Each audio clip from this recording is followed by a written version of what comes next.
ED സത്യം പറഞ്ഞാൽ ഇവരോട് എത്രമാത്രം ലിബറലായിരുന്നു ഒന്ന് ആലോചിച്ച് നോക്ക് സ്മൃതി. അങ്ങ് തന്നെ ഇവിടെ പറഞ്ഞല്ലോ, ഈ കുറ്റകൃത്യത്തിലെ 12ാം പ്രതിയായിട്ടുള്ള വീണ വിജയന്റെ ഔദ്യോഗിക രേഖകളുള്ള വീട് AKG സെന്ററാണ്.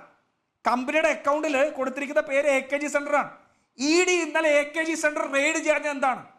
എന്തുകൊണ്ടാണ് ED പിണറായി വിജയന്റെ വാടക വീടും ഭർത്താവിന്റെ വീടും അതുപോലെ തന്നെ ധർമ്മടത്തെ വീടും മാത്രമായിട്ട് ഒതുക്കിയത്? ആ കമ്പനി രജിസ്റ്റർ ചെയ്ത AKG സെന്ററിനകത്ത് എന്തൊക്കെ രേഖ ഒളിപ്പിച്ചു വെച്ചിട്ടുണ്ട്? അവിടെയല്ലേ ഇതെല്ലാം ഒളിപ്പിച്ചിരിക്കുന്നത്?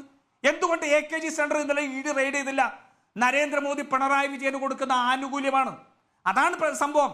പിണറായി വിജയന് കാരണം ഈ ശശിധരൻ കർത്തയുടെ കമ്പനിയും എക്സാലോജിക്കും തമ്മിലുള്ള ഇതിനകത്ത് എക്സാലോജിക്കിന്റെ ഡയറക്ടറുടെ അഡ്രസ്സ് AKG സെന്ററാണ്. ആ കമ്പനിയുമായി ബന്ധപ്പെട്ട അഡ്രസ്സിലല്ലേ റെയ്ഡ് നടത്തേണ്ടത്? അപ്പൊ AKG സെന്ററിൽ റെയ്ഡ് നടത്താഞ്ഞത് ED പിണറായി വിജയന് കൊടുത്ത ആനുകൂല്യമാണ്.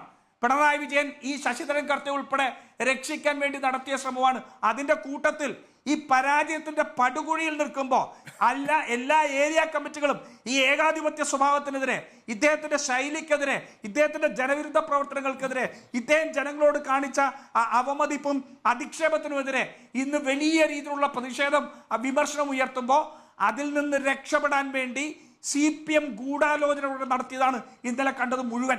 അതുകൊണ്ട് ഇത് പിണറായി വിജയൻ സത്യം പറഞ്ഞാൽ പിണറായി വിജയൻ രക്ഷിക്കാൻ ശ്രമിച്ചത് അദ്ദേഹത്തെ അല്ല, മറ്റ് പലരെയാണ്.